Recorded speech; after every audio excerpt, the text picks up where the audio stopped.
दोस्तों, आज की कहानी एक 40 साल के आदमी जॉन और उसके आधी उम्र की लड़की जैकी के प्यार की कहानी है। आइए मेरे साथ एक्सप्लेनर राजा के इस वीडियो में देखते हैं कि कैसे ये दोनों अपने अपने अकेलेपन और फ्रस्ट्रेशन से बाहर निकलते हैं। Like the meaning of title, sleepers awake, let's start.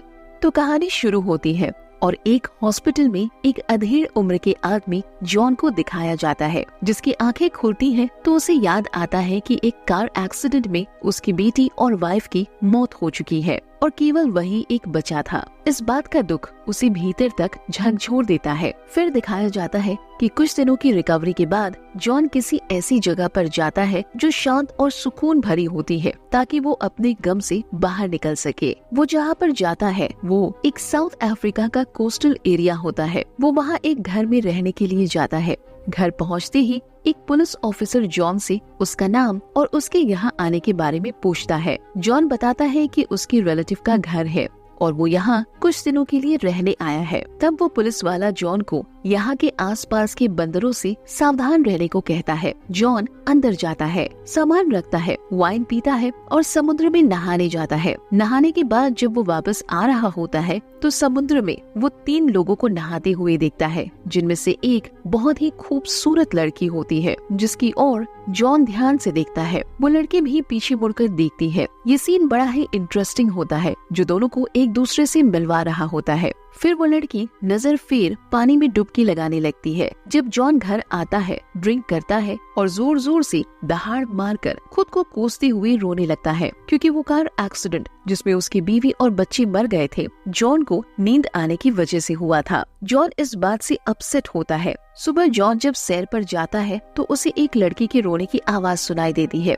वो पास में जाकर देखता है तो ये वही लड़की होती है जो समुद्र में नहा रही थी। जॉन देखता है कि उसकी आंखों पर चोट का निशान है। वो लड़की से कारण पूछता है, पर लड़की जॉन से बदतमीजी से बात करती है और उसे वहाँ से जाने के लिए बोलती है। जॉन कहता है कि मैं तुम्हारी हेल्प कर सकता हूँ। तो वो लड़की जॉन की तरफ ध्यान से देखती है और उसके माथे पर लगी चोट के बारे में पूछती है, पर जॉन कुछ नहीं बताता। फिर लड़की, जिसका नाम जैकी होता है, जॉन से कहती है कि उसे वाइन चाहिए। जॉन लेने जाता है, पर आकर देखता है कि जैकी वहाँ पर नहीं होती, पर जॉन के घर के बाहर उसकी कैप टंगी हुई थी। फिर इसके बाद जॉन को फिर से वाइन पीते हुए दिखाया जाता है। उसे कुछ आवाज सुनाई देती है और वो मारने दौड़ता है, पर वहाँ कोई नहीं होता। अगली सुबह जॉन जब बीच पर जाता है तो वहाँ वो एक छोटी लड़की में अपनी बेटी को इमेजिन करके खुश होता है। तभी वो वहाँ पर जैकी को अपने पिता और भाई के साथ देखता है। वो जैकी से उसकी चोट के बारे में पूछता है और अपनी कैप ले जाने के बारे में कहता है। तभी जैकी का पिता जैकी से जॉन के बारे में सवाल जवाब करता है,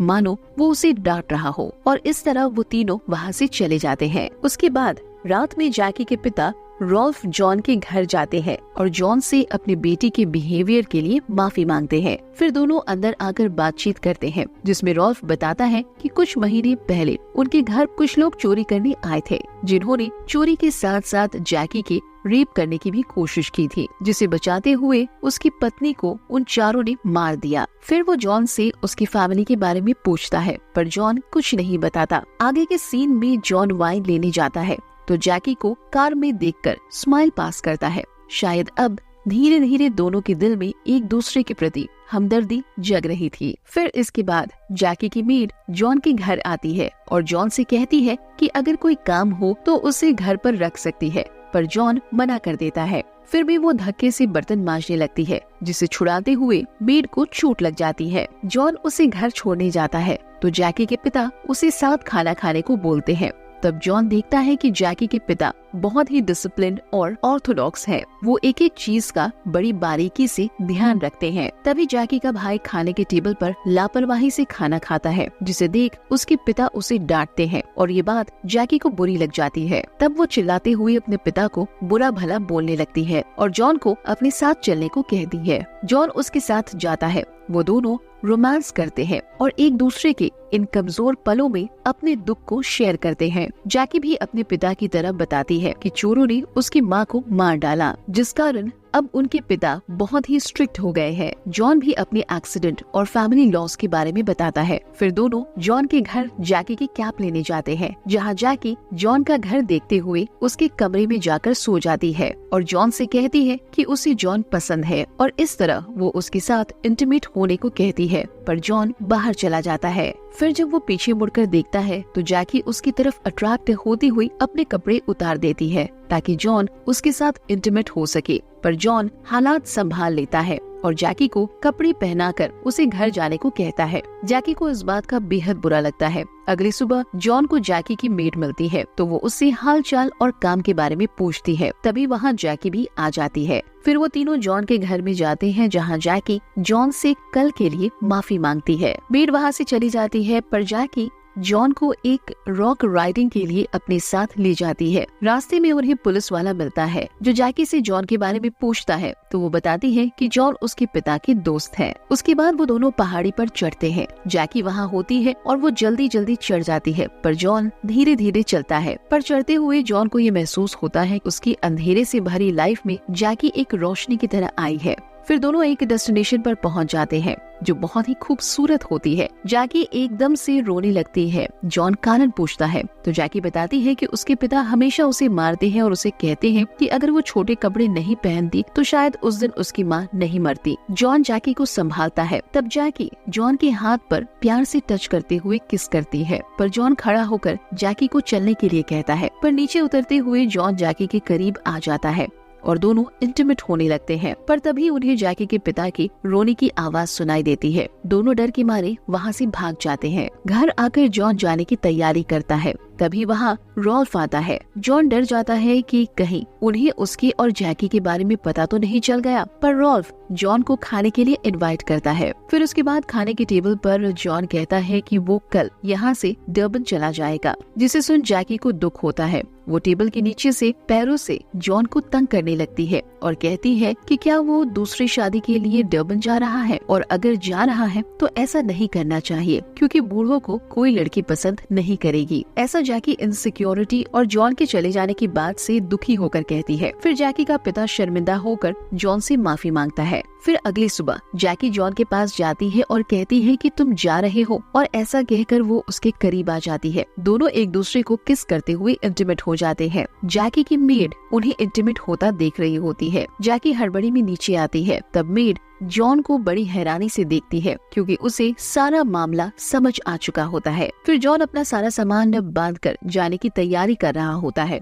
तभी वहाँ पर घबराया हुआ रॉल्फ आता है, जिसे देख फिर से जॉन डर जाता है कि कहीं मेड ने सब कुछ बता तो नहीं दिया। पर रॉल्फ कहता है कि उसका बेटा खो गया है। फिर उसके बाद वो सभी लोग जैकी के भाई को ढूंढते हैं, पर वो कहीं नहीं मिलता। फिर अगले सीन में दिखाया गया है कि रास्ते में जॉन को पुलिस वाला पिक करता है और कहता है कि वो जैकी को पसंद करता है, क्या वो उनकी बात चला सकते हैं। ये बात सुनकर जॉन गाड़ी से उतर जाता है और कहता है अभी जैकी का भाई नहीं मिल रहा तो ऐसी बातें नहीं करनी चाहिए। अगले सीन में जॉन जैकी को इस दुख की घड़ी में धीरज बांधते हुए कहता है कि वो उसके साथ है और उसका भाई मिल जाएगा। पर जैकी कहती है कि उसका भाई ऐसी फैमिली से है जो कि इतनी स्ट्रिक्ट है, इसीलिए वो उसे छोड़कर चला गया है और कभी भी वापस नहीं आएगा। और तो और वो चिड़चिड़ी होकर जॉन से ढंग से बात तक नहीं करके वहाँ से चली जाती है। आगे जॉन जैकी के घर जाता है, जहाँ रॉल्फ को भी धीरज बांधते हुए कहता है कि वो उनके साथ है। तभी वो पुलिस वाले को जैकी के पास बैठा देखता है। इस बात का बुरा जॉन को मन ही मन लगता है।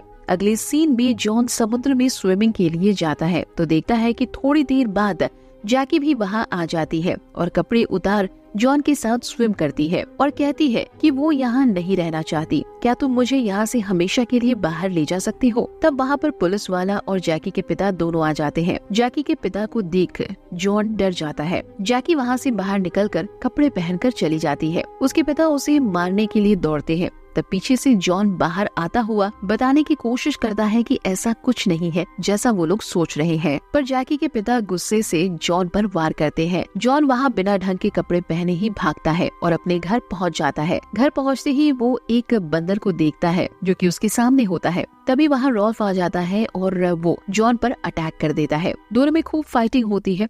तभी वो बंदर रॉल्फ पर अटैक करता है और उन्हें मारने लगता है। ये देख जॉन उन्हें बचाने को दौड़ता है और वो एक स्टिक से वायलेंट हुए बंदर को मार देता है। फिर वहाँ पुलिस वाला और जैकी भी आ जाते हैं। पिता और जॉन को जख्मी देखती है और घबरा जाती है। पुलिस वाला और जैकी दोनों रॉल्फ को कार में बिठाने के लिए ले जाते हैं। तब पीछे से आकर जॉन भी उनकी मदद करता है। रॉल्फ को गाड़ी में बिठाने के बाद पुलिस वाला जॉन के सिर पर गन रखकर कहता है कि वो कल सुबह यहाँ से चला जाए वरना उसकी खैर नहीं। अब जैकी अजीब सी सिचुएशन में फंस जाती है कि वो अपने पिता के साथ जाए या अपने लवर जॉन के साथ, क्योंकि वो वहाँ से चला जाएगा। पर जैकी अपने पिता के साथ जाना चुनती है। तब जॉन भी उसी मैच्योरिटी के साथ गाड़ी में बैठता है। ये सीन आखिर का सीन होता है जिसमें जैकी के पिता को अब इस सिचुएशन में अपनी गलती का एहसास होता है कि उसने अपने बच्चों के साथ ज्यादती की है। उसे पता चला कि प्यार की कमी के कारण बच्चे किस अकेलेपन के दौर से गुजरते हैं। फिजूल के रूल और रेगुलेशन बच्चों के मन में डर बैठा देते हैं। रॉल्फ को अपनी गलती का एहसास होता है और वो जैकी को प्यार से गले लगाता है। कार के शीशे से बाहर जैकी जख्मी जॉन को देखती है। जॉन भी उसे जाता हुआ देखता है। इस बिछड़ने के सीन के साथ ये कहानी यहीं पर खत्म हो जाती है। तो दोस्तों, कैसी लगी आपको ये कहानी, जहाँ उम्र में काफी अंतर होने के बाद भी दो लोगों में प्यार ने जन्म लिया? हमें कमेंट करके जरूर बताइए और एक्सप्लेनर राजा के चैनल को सब्सक्राइब करना और बेल आइकन प्रेस करना ना भूले। मिलते हैं ऐसी ही एक और कहानी के साथ। तब तक के लिए धन्यवाद।